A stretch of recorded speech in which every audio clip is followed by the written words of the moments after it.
America,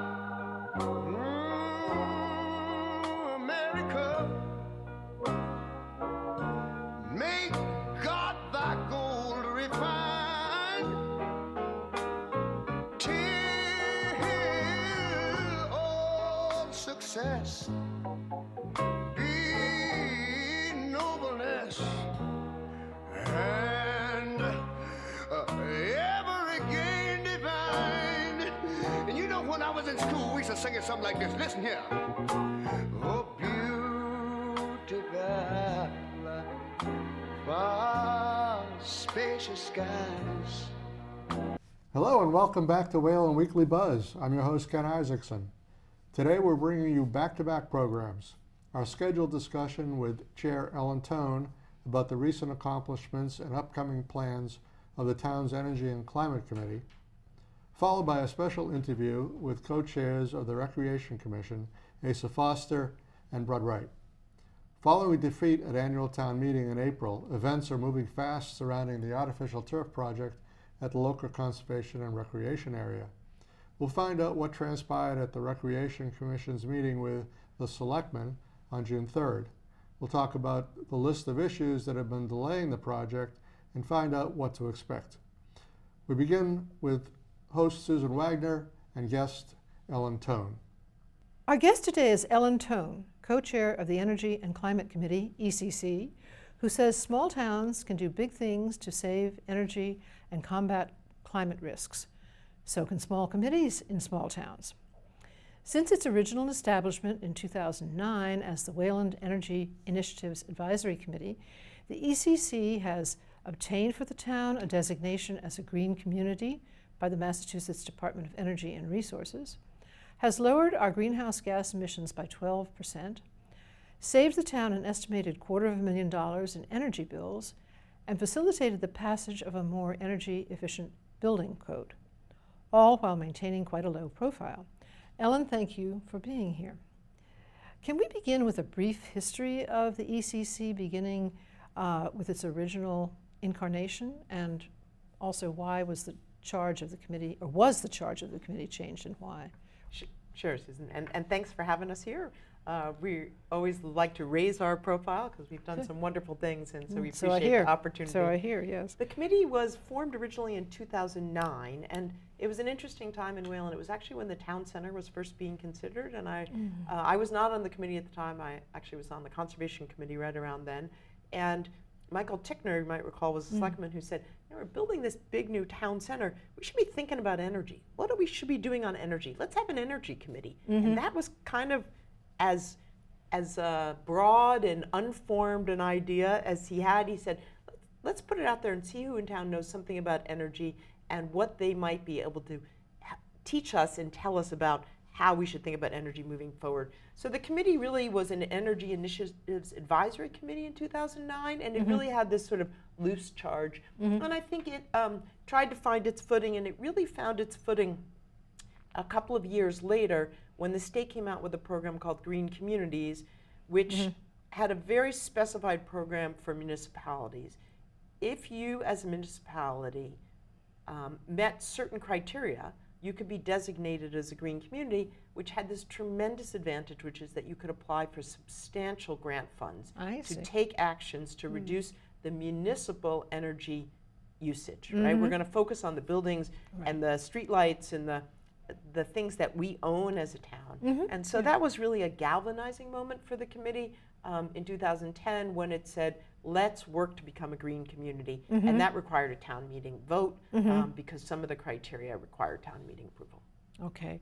And what is the charge of your committee now? Yeah, so the committee evolved from that sort of loose charge, and about 2 years ago we changed our charge and our name. We were a short-term committee, an advisory committee, and we now are still an advisory committee to the Board of Selectmen, so we have no regulatory responsibility. It's really all upside potential, which is why it's so fun. And our charge is twofold. One, to reduce the town's energy use, and also this was the addition to our charge, was to take action to mitigate climate risks. So we changed the name from just being about energy to also being about climate. I see. So the Energy and Climate Committee, because we're now just we originally were very focused on reducing energy use and reducing the town's municipal energy bills, and that's a laudable and important goal, and we've had a lot of success there.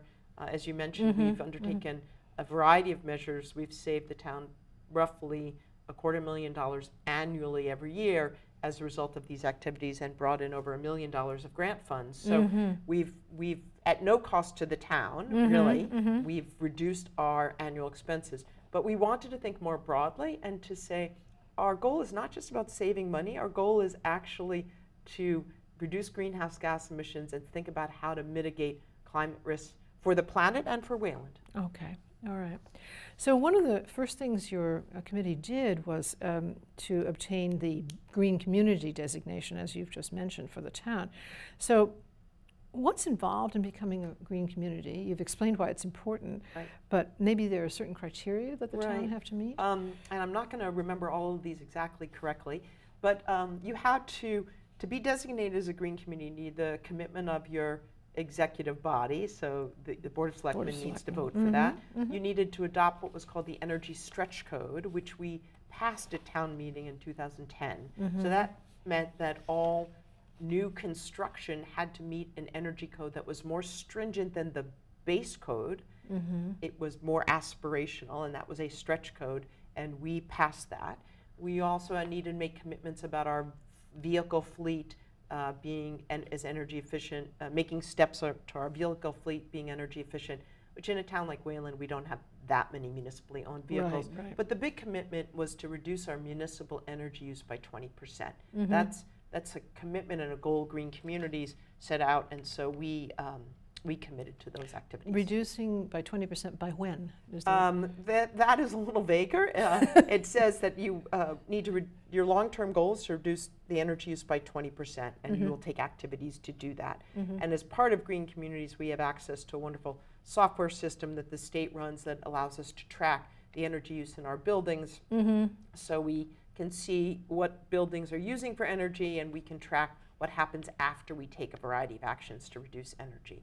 So as of 2017, we had reduced our energy use by about 13%, 13%. And since then, we've taken some additional actions in this last year, which we can talk about later, street lights, which will make a difference as well. All right, we'll get back to the those criteria later, but can you, meantime, tell us a little bit about Wayland's energy journey, as you call it, on your website? Yeah, you know, I think our journey, our journey has really been as a group of volunteers, and it's really about, there are 5 members of the committee, and we have 3 associate members who have particular expertise that we call on related to solar or community engagement, and they've been big assets to us.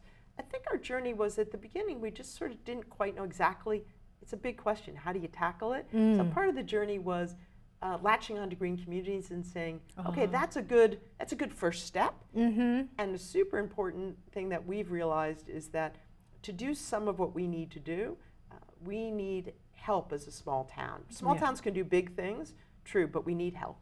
And so these lining our, part of our journey was understanding what we needed to do to position ourselves well to be eligible for state grant funds and other regional grant funds that have allowed us to do the wide range of activities that we've done, which I know we'll get into later.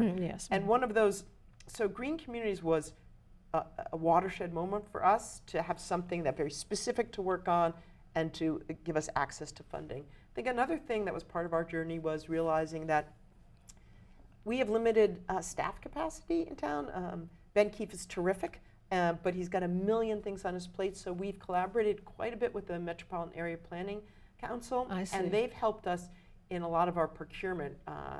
You've, of course, noticed the solar systems as we drove in here to the high school, and procuring those, Amoresco did those for us. We were able to hire Amoresco through a regional procurement, which we get a real benefit from added expertise in that procurement. We have a bunch of other towns that look at the vendors and deciding, and then we think we get better deals because we're not just one small town operating by ourselves. I mean, I think the other part of our journey that I'd love to get in also at the latter part is that we focused initially on the stuff that we knew how to control. So as a committee, the things that are easier to do are where the municipality can take an action. Our buildings, our streetlights, that's us. And it's easier for town government. But we always recognize two things. One is we needed to do things that were visible. So we did a lot of energy efficiency work, but nobody saw it.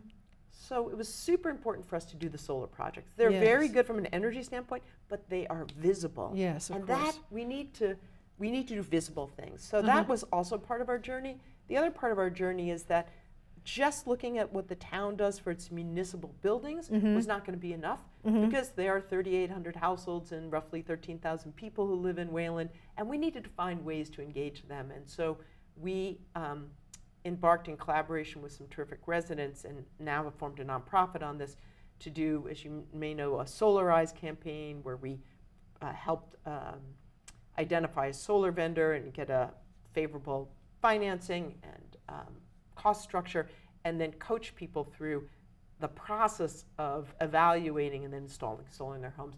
So we are now equally as focused, I think, on resident engagement and our municipal actions, because we've really spent the bulk of our first period of time, probably 80% of our time, really looking at the municipal actions.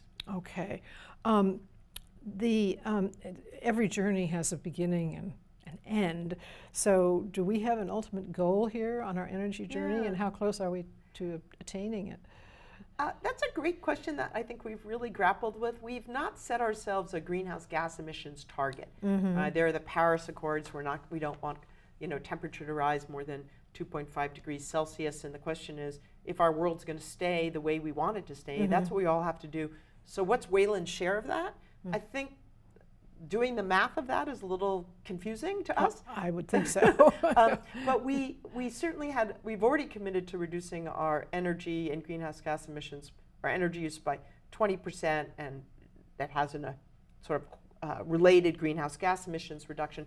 I would say there are two goals for us, and we have taken some steps towards them already. One is all new construction that happens in this town should do it in a way that minimizes carbon-based emissions. Okay. And we passed at 2018 town meeting a resolution almost unanimously that said all future municipal construction or substantial rehab will minimize carbon-based emissions, taking cost into account, right? We're not going to do things that we're going to be mindful of the cost implications, but we are really going to strive for that. So one of our goals is everything we do and build new in the future, we should try to be net zero or minimize carbon-based emissions. And that, the way we've kind of understand that, how to do that so much better.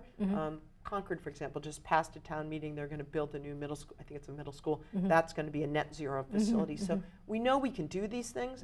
And I think, so that's one goal. That's all one the goal. new stuff, right? Okay. And the other goal is, I think, is what would it really mean? What is our reduction in energy and our greenhouse gas emissions from our baseline in 2019? And I think, we have a 20% reduction, and I think we can try for something better for that, but we've not really yet established what that number would be. All right.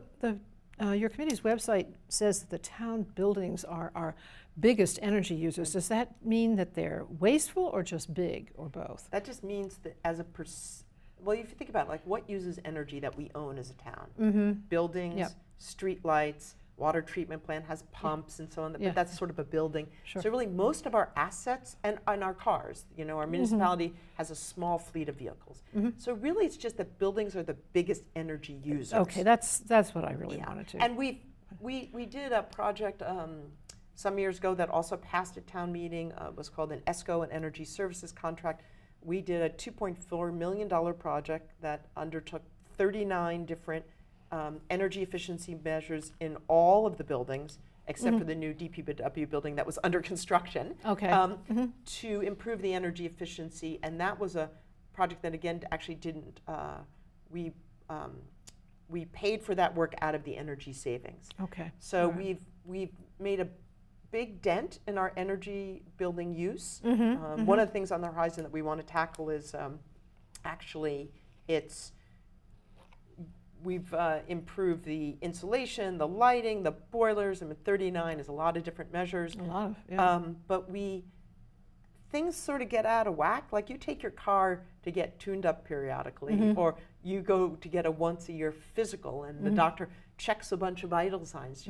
We need to check the vital signs of our buildings more regularly. So one of the things on our horizon for the future is to do what's called commissioning. We send engineers back out to the building to say, we did all those upgrades. Are they still working right? Right. So we need to check the vital signs in our buildings. That's something that's really on our sights for the next 2 years to continue. Well, so you divide your efforts into efficiency, solar, and vehicles. Can you point to some milestones in each of these categories? Yeah. So in terms of efficiency, I think we are trying to, the goal there was really that 20% reduction, and we're about 13%. It's probably a little better. That data's from 2017. Okay. So that is, but I just would point out that it's an ongoing challenge. I can reduce the energy use, but we're continuing to use more and more devices that use more energy, right? In 2009, not every kid going to the school had a phone or a computer that might be charged at the school. Not, we're using technology. So while we reduce energy use, the energy demands are also going up. Right. So on energy efficiency, the things that we have really done are the buildings, and super exciting. Last year we installed all new LED streetlights. That's right. We have 714 or so streetlights. I'm going to pose back to you. What do you think the oldest streetlight was that we replaced? When was it? 1910. Oh, you're so close, 1913. Wow. We were contacted by several historical societies saying, when you replace your streetlights, we'd actually like to take those devices and put them in a museum. So we were fairly certain that we were improving technology from 1913. So we installed LED lights. They provide much better downlighting. They don't spread the light out. They're much more energy efficient. We expect to save somewhere between $40,000 and $60,000 a year on our energy bills, and have a significant reduction, again, greenhouse gas emissions, and they won't have to be repaired because the LED lights last so much longer. And solar? And on solar, we installed 1.4 megawatts of capacity with the 4 systems: the high school canopies, the middle school canopies, the town building canopies, and the system you rarely see, because it's hard to see. It's on the back roof of the DPW building. No, and it's I've on never the back seen side. that. You can never see it. You have to actually climb up, which I've done to the roof to see it. I'll pass on that. It is a little dicey. Actually, it's not as bad as it sounds. You just go through the hatch. But that solar is providing renewable energy sufficient to power a quarter of our town's municipal electric load, not our residential. So a quarter of the town's load is being provided by renewables, which is actually terrific, and it's generating about $120,000 a year in revenue to the town, because it's actually advantageous to us to sell that renewable power back to the grid and then use it as a credit on our bills. Yeah, right.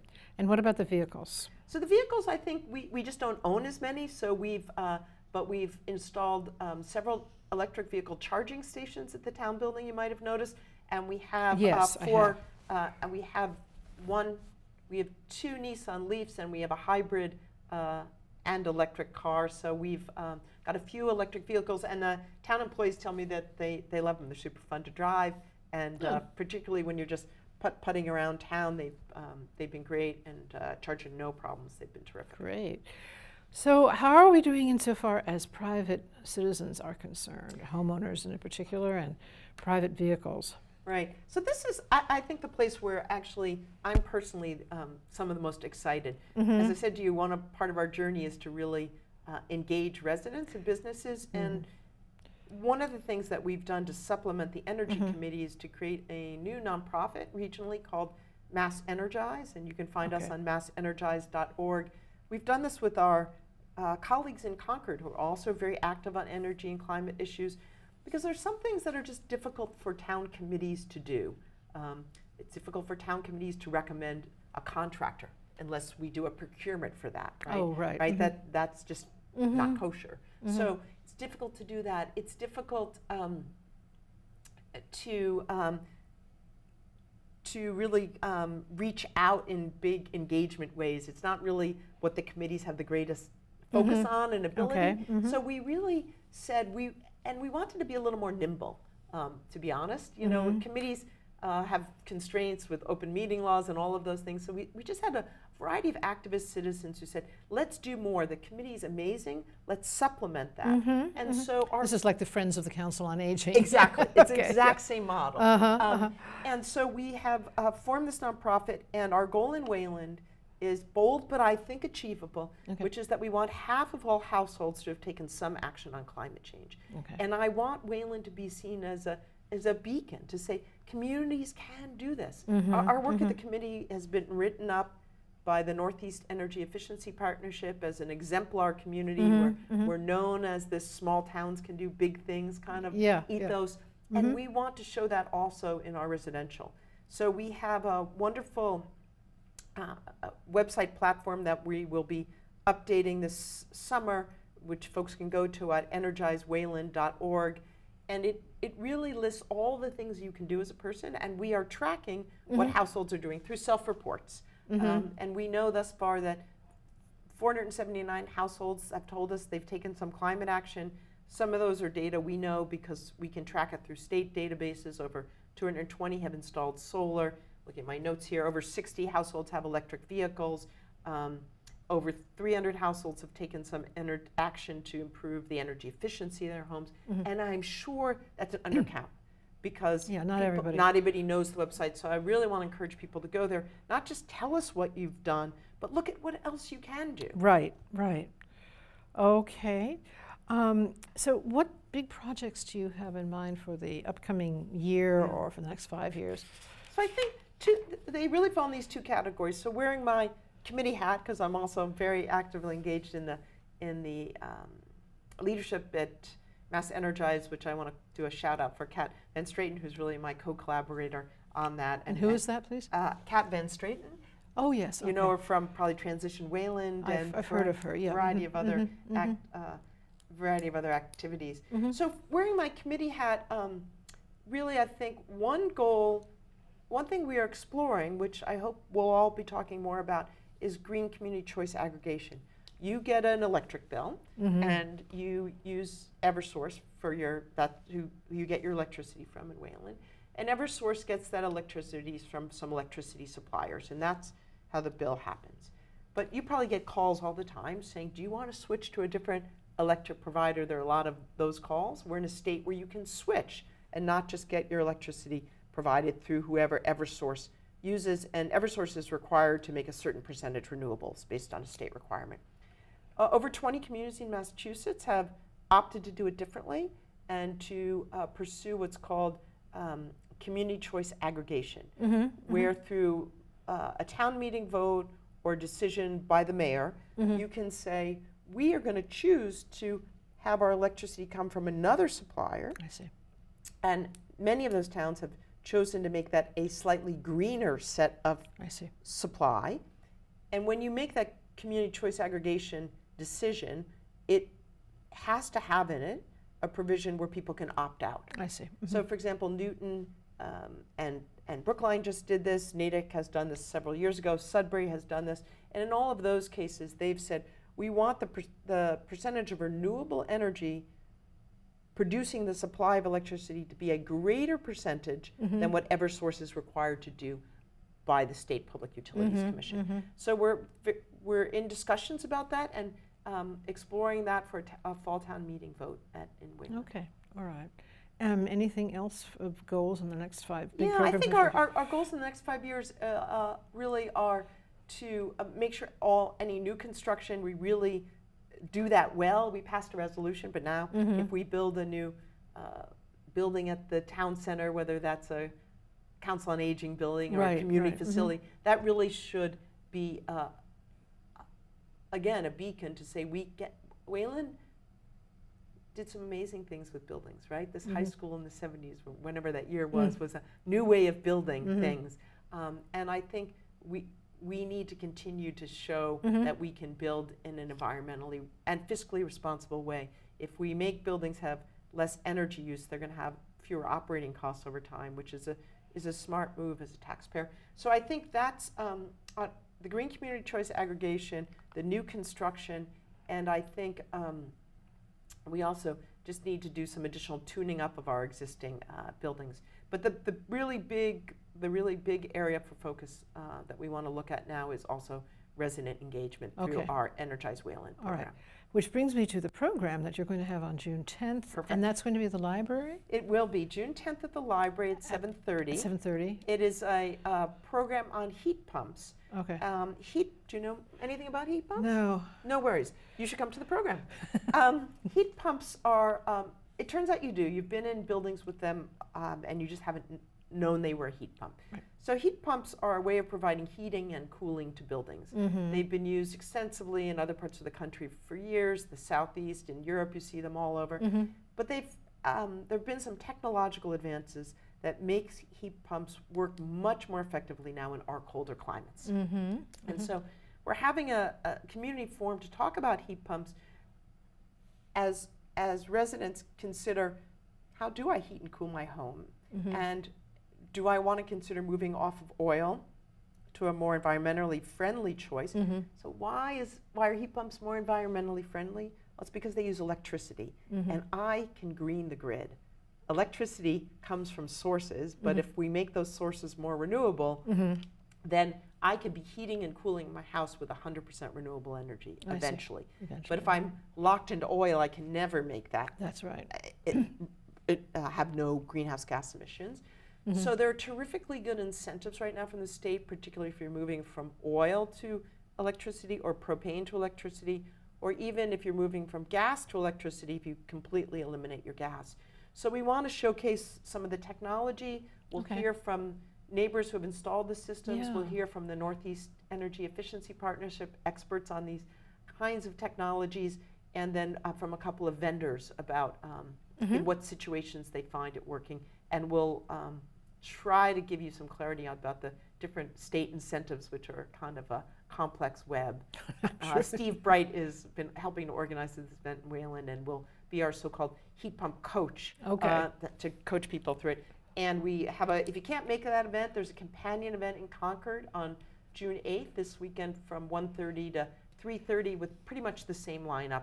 And again, the details on this are all on energizewayland.org or massenergize.org.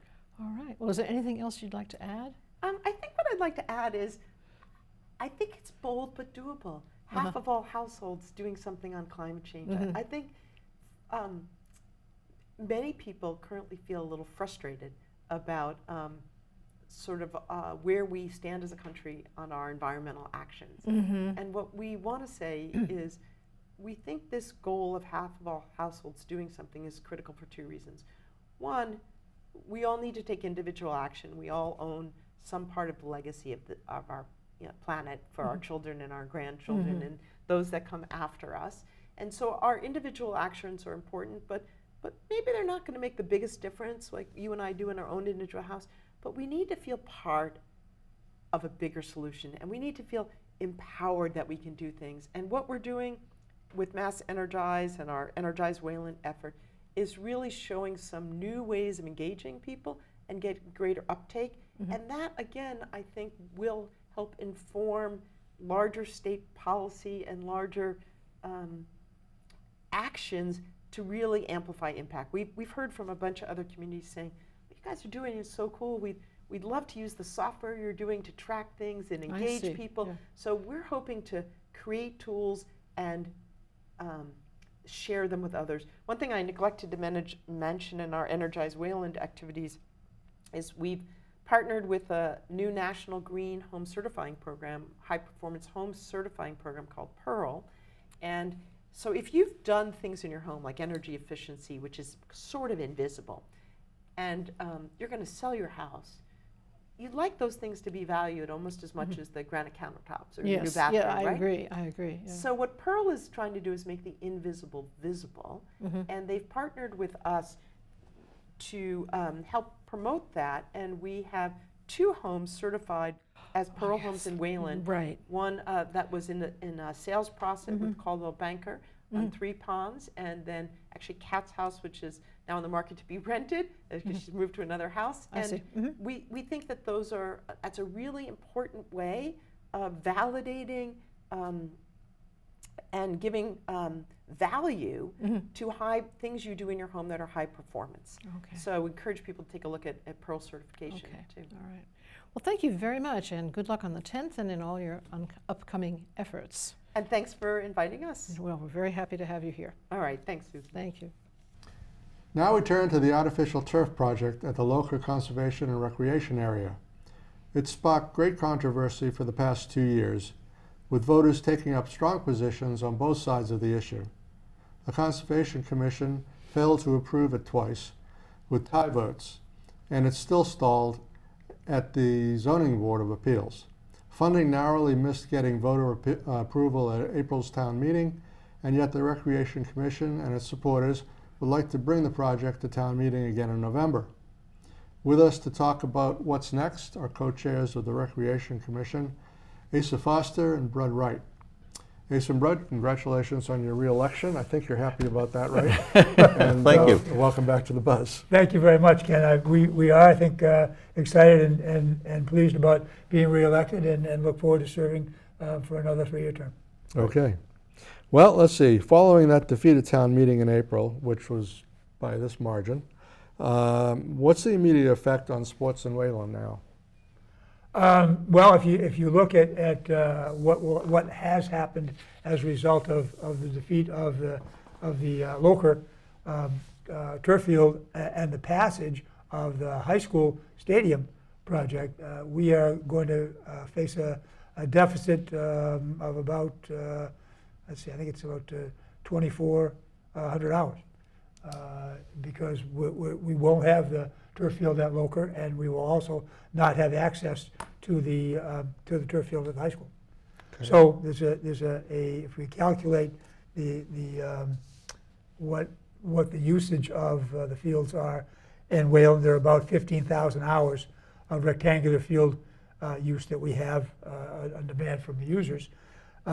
And basically, if you look at a grass field has a use of approximately 600 hours maximum per year. Yeah. And a turf field would have a use of approximately 2,000 hours. So we're looking at a significant deficit, and right now it probably will be a deficit in the fall of about 6,000 hours. So how are you going to deal with that kind of a deficit?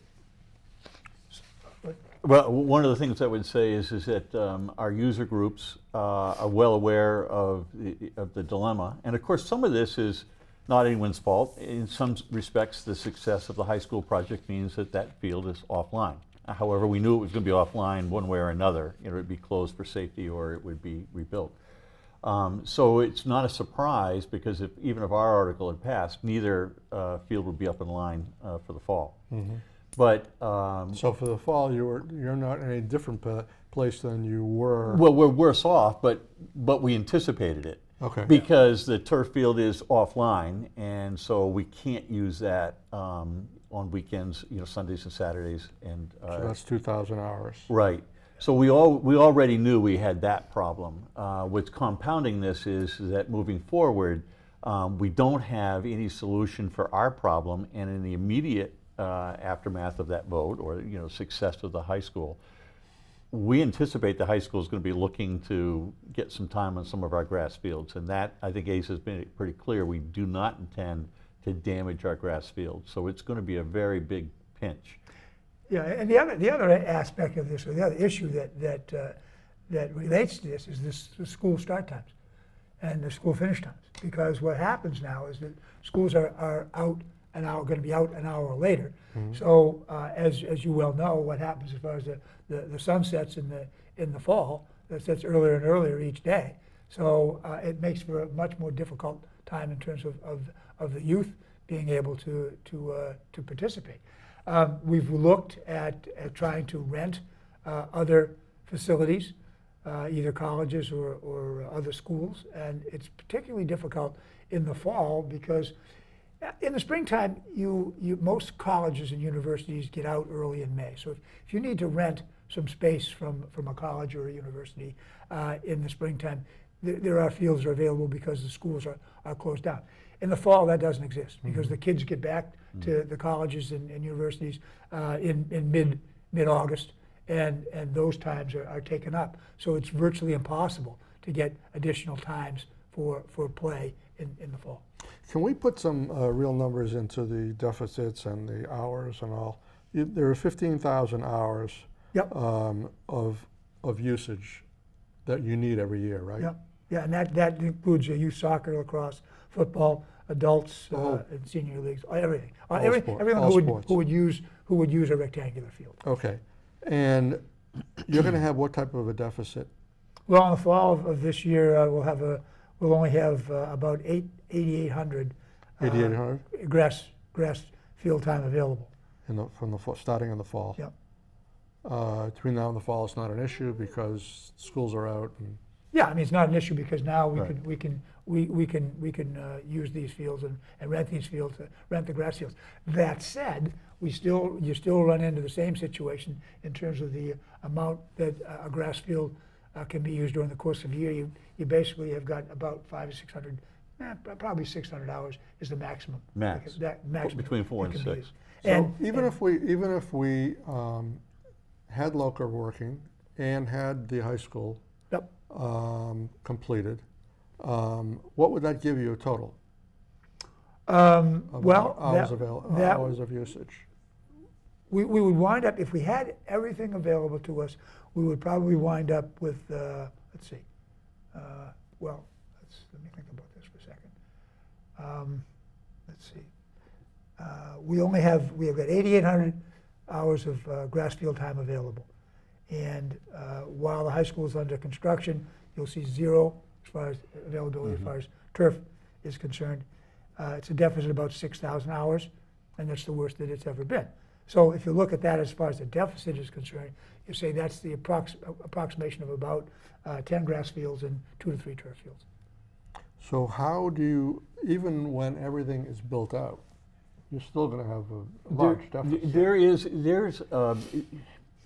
So it all depends on how many hours you use a grass field, whether you're using it at the max or you're using it at the ideal recommended usage, which is between 400 and 600 hours annually. But also, quite frankly, the ask is for a turf field because that's going to help us immensely, and it helps us in 2 ways. With total hours, which you're asking about. You get 3 times as much. Right, exactly, but also because in the spring and in a rainy fall like we had last year, you can use it even when the fields would normally be saturated. If they were grass, you could still use the turf field. So on many occasions, the youth groups have limited access, and so they have to consolidate their practices on those occasions, double up with 2 teams practicing on the same field or 3 teams, or games are scheduled more tightly back to back, or they'll spill over from Saturday to Sunday. So it is manageable with both of those turf fields up and running. But you're right to point out, that the numbers still suggest that we would need another grass field at least. So down the road, would that be something that the Recreation Commission might want to look at? Yes, but I think right now we're looking for the turf field because that's going to be the big benefit to getting us caught up with where we need to be. And another thing in conjunction with that is the more turf fields that you have that are available, the more you're able to rest a grass field. And one of the things that we as a town have done over the course of the last, 15 or 20 years, have been overuse the grass fields. So what happens is you have grass on that field, and then that grass turns into dirt or crabgrass, or not a particularly lush surface for people to play, and it goes on year after year after year. So we, as a Recreation Commission, have been committed to the fact that we're not going to overuse the town building field. We're not going to overuse the field that will come online at Oxbow. We're just simply not going to do it. Okay, well, let's move on because there's a lot more I want to Sure. cover.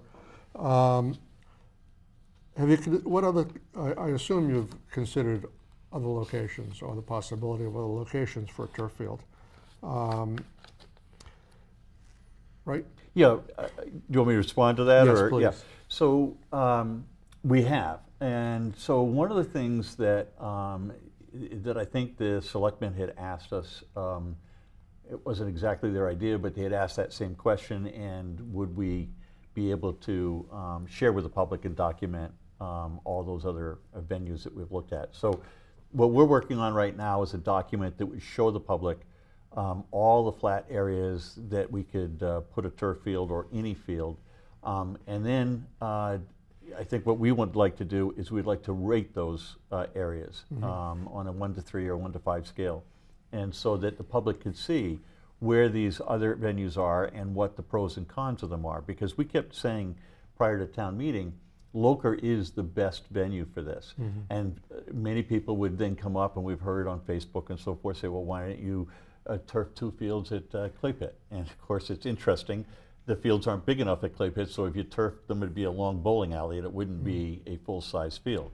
So we have more to do in terms of sharing that information with the public, making sure they understand. But if we do point out the various places in town, I think what people will discover is all these other venues are much closer to neighborhoods, much closer to abutters, and access to those particular venues don't have the same, it's not Route 30 with a wide entrance and so forth. So in terms of traffic, in terms of abutters, Loker is an ideal spot. But once we show everyone the other areas that we've looked at and that are available, I think that will become more obvious. Does that include turning a particular grass field into a turf field that exists right now? The problem I mean, we can certainly look at that, but one of the problems you run into when you do that is you immediately lose an asset, because while you are replacing a grass field with a turf field, and you get more playability on that because of the additional hours you have, you also lose that grass field asset.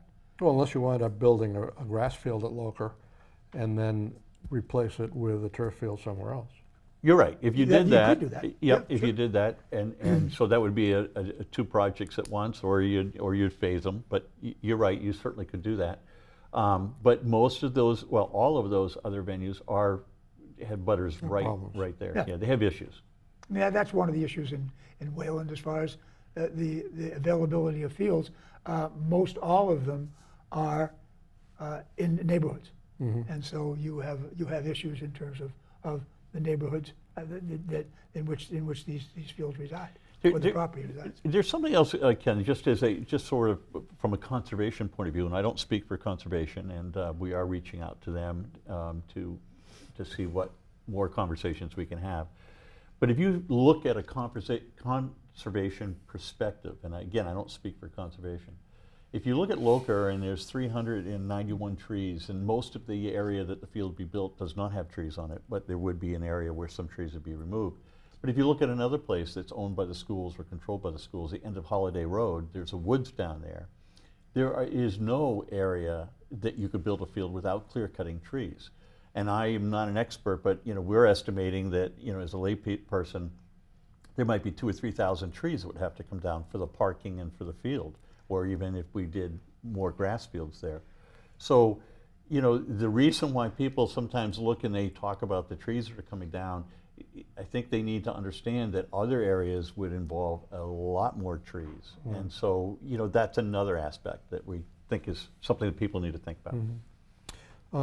At the May 20th selectmen meeting, they called for a delay at moving forward with Loker, but then then you met with them on June 2nd, and they said the next time you bring the proposal to town meeting, anticipating you will, they want one that'll be successful.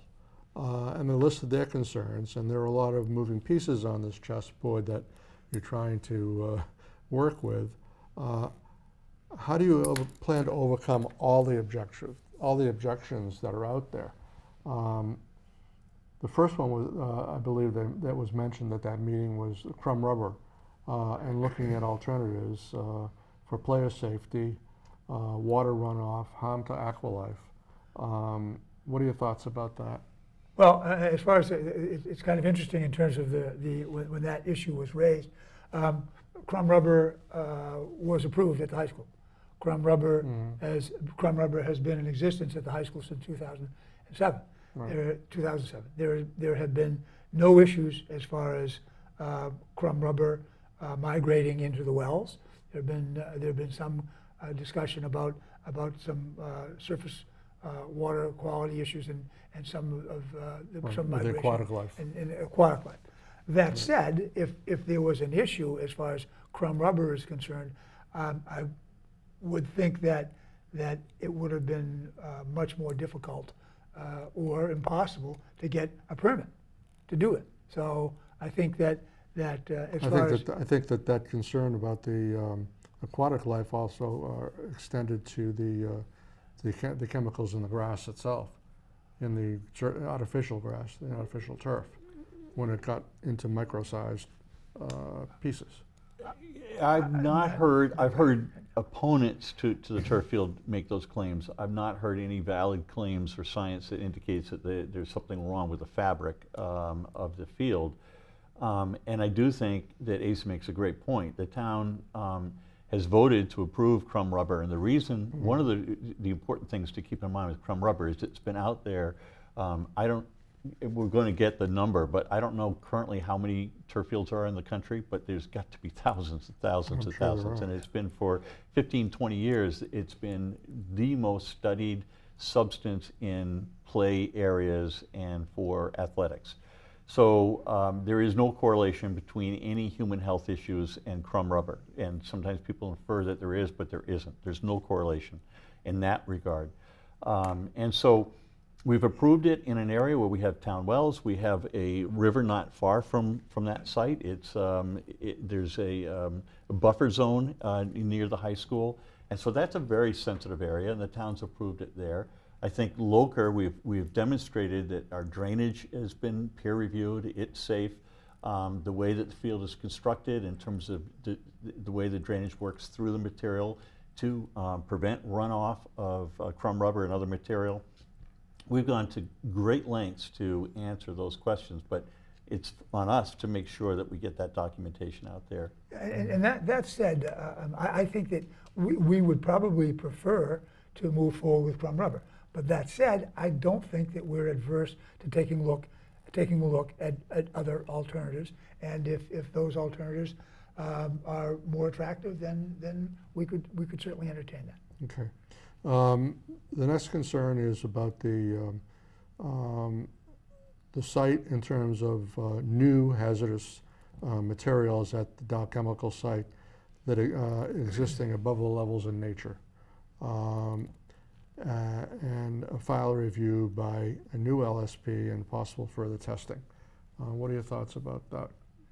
I think that as far as additional testing is concerned, I don't think that there needs to be additional testing. I think that as far as reviewing what was done in the past, it's been peer reviewed. It was peer reviewed by the EPA, DEP. The DEP. It was peer reviewed by Camp Dresser McKee. It was peer reviewed by Weston and Sampson. If the requirement is that we have someone independent of those people take a look at what was done in the past, we don't have a problem doing that. Okay. Conservation Commission, we talked about them, and they're concerned about the wetlands and the vernal pools and especially disturbing the vernal pools now. What can be done to offset that problem? I mean, So you know, so this is one of the reasons why I like to, and I think Asa expressed an interest as well, is to possibly walk out there with some members of conservation and perhaps staff and see what the concerns are specifically.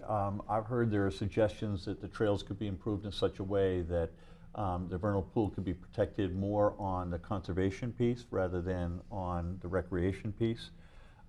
Maybe we can reach some joint agreement, but you know, we're getting ahead of ourselves because we haven't talked to conservation as to whether or not they're open to that. I know that there is a 50-foot buffer on the side that's closest to Rice Road. Maybe there might be some flexibility where the field's twisted a tiny bit and pulled away from the North Pond a tiny bit, but that would require conservation agreeing to do that if that was helpful. Mm-hmm. In other words, what I think, and I think Asa said it in our meeting before, is that for a town to be functional, and I don't, this is nothing negative towards any board or any committee, we all need to work together and find a way to help each other to make the project successful if possible. So we're very open to any suggestions that conservation would make. And hopefully, we'll bring suggestions to them, and maybe some of them will be helpful. Or if they have any, we're very open to finding out what it is they would like us to do and still move forward with this project. The Historical Commission has also voiced concern about native artifacts and whether or not there is sufficient funding for a survey of the conservation acres of that property, which is about 24 of the 33 acres. You have any thoughts about that situation? Because that was kind of something that's come up We have some relatively thoughts. recently. From our perspective, we had a contract signed in 2013 that surveyed the entire recreation aspect of the local conservation recreation area. That contract was executed, and a report was submitted to us, and it actually went beyond the perimeters of the conservation, the recreation area. We subsequently received a letter saying that there needed to be an updated survey done because the scope of the project that we were doing had changed. That's patently untrue. We have not changed the scope of the project. The project falls within the recreation area that we had surveyed in 2013. We had no problem with anybody coming and taking a look who was on the Historical Commission or other boards, if they would like to come and take a look and see the overlay of the current project with the survey that was done in 2013. From our perspective, the letter that was written in 2019 with respect to the local recreation project was ill-advised.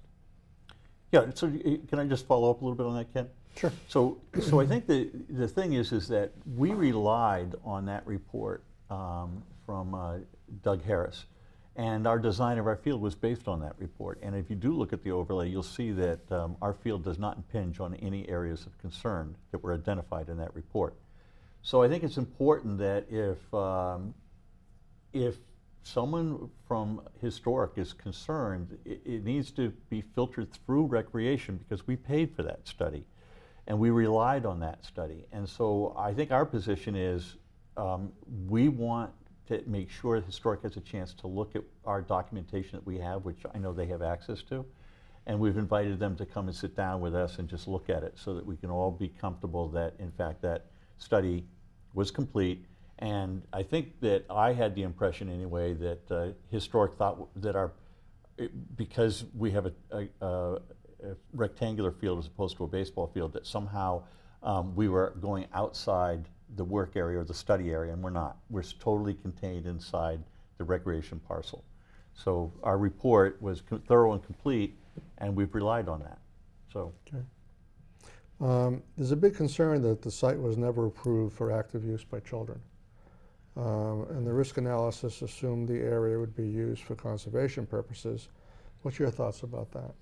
Well, the property does not have an AUL, which means that there is no limitation to the use of that property. It was bought by the town for conservation and recreation use. The area that we are using or proposing to use for the turf field at Loker has been approved, or a turf field has been approved. We went through town council as far as that was concerned, so a turf field use at that property is perfectly legitimate. Okay. You've also got neighborhood opposition, especially from the Willowbrook community, about lighting, traffic, local flooding. How do you plan to deal with those concerns? So I think it's interesting that at least one neighbor had attended our meeting, had said that she would like to meet with us. Her particular concern was the vernal pool. And so I said I would reach out to her. I did. I haven't heard back from her. But I think that there are quite a few neighbors in that area that are very, well, I'll say they're all reasonable. There might be one or two that are very vocal against the project, and I can't tell you if there's more than that. But I think that they're very reasonable neighbors, and I think it's up to us to reach out and make sure that we answer their questions. I think the lighting, you know, one of the questions that I was asked, I think by a member of the Board of Selectmen is, well, could you lower the poles? And the fact is, if you lowered the light poles, that you would have the light would cast out, it would be more spillage. So I think that some ideas that people have about things that we could or shouldn't do, if they understood the science behind every decision that was made in the design phase, I think they'd find it quite reasonable. That's Route 30. They're 650 feet away. There's almost no other field in this town that has abutters that far away. So as abutters go, they are an extremely, you know, long distance. If you look at the middle school, you look at even high school, you look at Alpine, look at Oxbow Meadows, neighbors are within hundreds of feet. So I think from a town point of view, while everyone should have their say, I think we need to look at the benefit for the entire town and also look at alternative sites. Would it be more of an imposition in another neighborhood than in this one? And I think when you compare it that way, I think Willowbrook, as long as we can answer the questions that they have, I think that a reasonable person would say that they're on the other side of Route 30, they've got the Mass Pike behind them, they're 650 feet away. I think this is a reasonable location. And it's owned by Recreation, and it was purchased for $1.7 million for this purpose, for recreation and conservation. And the idea behind this is, in terms of putting the field there, was not only for recreation purposes, but some of the funding for this would go towards enhancing the trailheads for conservation purposes. So we look at this particular parcel as one that has, excuse me, either been not used or underused for 20 years.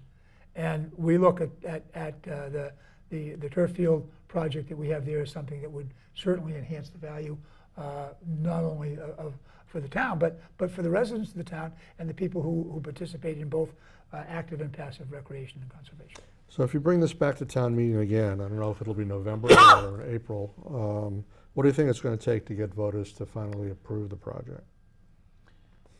So I think some of our strategies to help in that endeavor is to reach out to all the various boards that have jurisdiction or that have some concerns. And can I interrupt you, Yep. Nat?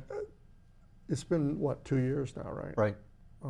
How come all this reaching out and reaching back hasn't happened? Is there some reason that it's been so?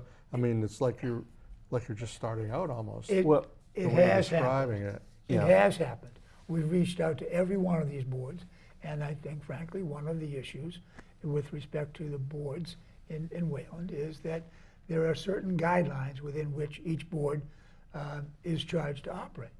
And I think sometimes they go beyond those guidelines. Frankly, if you look at the number of times that we appeared before conservation, I think that you could add it up, and I think it was at least 18 times. And we would go to them and we would say, well, what do you think of this particular proposal? And the response was, we don't like it. And the response would be, well, how would you like us to improve it? And some members of the Conservation Commission said, that's your problem. So I think we can find, common ground, and we can try and work with not just conservation but the others. But I think there's something else that I think even the selectmen and the town administrator probably agree. And I think also the school committee probably pointed this out as well. There's a process for any of these large projects that it has to go through. And it was interesting, if you think about planning, in some ways it seems like they should have been the first ones up, that we should have been before, but we had a different sequence that we were going through. And so every time we went to a committee, they would add something to the conditions that they wanted to see, which then impacted the committee that we had just been before. So when you say, well, how come this didn't go smoothly, or how come you're still talking about reaching out, it's really because the process, and I'm not saying it was convoluted, but the process was such that the sequencing constantly had us doubling back to go ahead. And so, for example, when planning said we'd like to have some stairs going up the hill, so from the parking lot to the field, they wouldn't just go up a hill and sort of erode the earth. Once that was approved, then Conservation said, but now you have to show us a study of how the water runoff on the steps would be. And I'm not saying it's inappropriate. I'm just saying this is what kept us constantly going around in circles. So it is a moving chessboard. It is. And we also, every one of the boards asked us questions, and were looking for revisions or responses. Every single question that was asked was responded to in writing by Weston and Sampson. Every single one of them. Okay. If the project fails again the next time you bring it to town meeting, it'll be more than a year beyond the expected completion date. What's Plan B?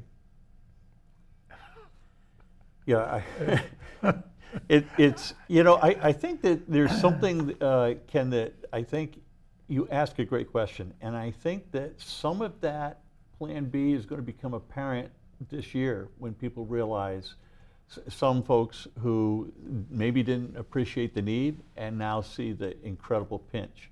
So I think to one of your first questions, we're going to have to trim back, maybe not the programs, but the amount of use that each program uses. And by the way, if you look at the small little town and the championship swim team, and we were saying this in Weston Wayland crew, and the champion soccer teams and the incredible lacrosse team, you look at how this town's youth sports participation rate is, it's unlike any other town.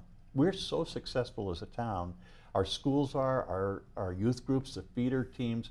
We're not bad people. We're trying to, you know, honestly, we're just trying to meet this need. So I think my feeling is this has to pass. If it doesn't pass in the fall or the spring, whenever it comes forward, then we're just going to end up with another grass field somewhere, and we're going to struggle. And I think that's going to become evident this fall, because we're going to see that real shortage. And I think that if you look at this, and Brett alluded to it, but one of the reasons why the high school athletic program is so successful is because we have an outstanding feeder program. And the outstanding feeder program is directly related to the number of kids who participate in these sports as youth, and then continue to participate in high school. And it's also a very attractive quality for the town as far as real estate values and the quality of the town. If you look at the adult soccer, and that's not our primary concern, but if you look at adult soccer, this town has 5 adult soccer teams. Most towns don't even have 1, bigger towns. And so if you look at the springtime for U16 and U19 soccer, it's more of a rec league. Wayland has a boys team and a girls team. Each one of them has 25 players, 25 players. And their opponents can't even get more than 6 or 7 to show up for a game. So Wayland is really quite unique in that we have such great programs. The parents, the coaches, the youth leader groups, it's tremendous, and we're just trying to support them. That's why we need this field. So all we need is more land. Yes, yes. All right, I wish we had it, right? I know, Right. absolutely. Well, Brud and Asa, thank you very much. I know this is a tough subject for you folks, and you've been here many times trying to get through this, and hopefully next time you'll put together what needs to be done to do it. Thank you very And much, wish you luck Ken. with We that. appreciate the opportunity. It's always a pleasure to be on the Buzz, and we appreciate the support and opportunity we have to speak with you. Well, you bet. Good luck with it. Thank you very much. All right. Bye. That's the Buzz for this week. Starting next Sunday, June 16th, the Buzz spotlights Wayland's 40B projects. From now until January 2021, the town of Wayland has a safe harbor opportunity under Wayland's approved housing production plan. That means town boards may be able to deny comprehensive permits for Chapter 40B projects under the Safe Harbor provision. We'll find out what this means and how the provision could affect the 40B projects currently under review. Joining us will be Town Planner Saki Sarkeesian. And remember, The Buzz airs on Sundays and Tuesdays at 10 a.m. and 6 p.m. on your public cable channel, Comcast Channel 8 and Verizon Channel 37. We're online on demand anytime at our website, wacam.tv/buzz. And there you'll find an archive of past programs and a schedule of upcoming shows, along with links to documents from subjects presented on the shows. And you'll find a transcript of this week's interview, along with our committee reports, every week in the Town Crier, both in print and online. If you have a town issue you'd like discussed on The Buzz, call us, email us, or use the contact form on our website. Tell us what's on your mind and what you think about the show. I'm Ken Isaacson. On behalf of the entire volunteer crew and guests here at Wayland Weekly Buzz, thank you for watching, and please tell your friends to tune in too. What's the buzz? Tell me what's happening. What's the buzz? Tell me what's happening. What's the buzz? Tell me what's happening. What's the buzz? Tell me what's happening. What's the buzz? Tell me what's happening. What's the buzz? Tell me what's happening. What's the buzz? Tell me what's happening. What's the buzz? Tell me what's happening. What should you want to know?